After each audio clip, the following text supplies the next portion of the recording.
Akwande Mzansi Lochani. My name is Thando Mahlangu.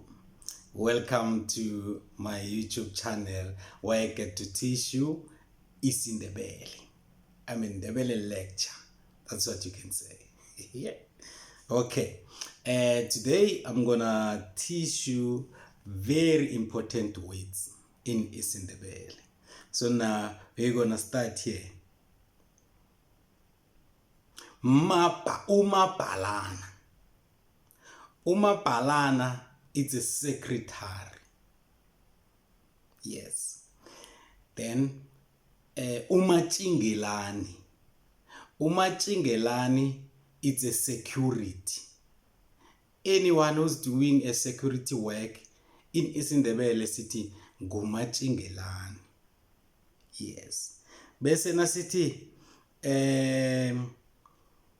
Matekethu ngiyababaza. I'm not sure ukuthi ithini in English mara ke possibly you can say I'm surprised. Kodwana ngesindebele ngiyakhuza. Ngiyababaza when I say matekethu, I'm surprised. It means whatever it is that I'm seeing or I'm hearing, it's surprising me.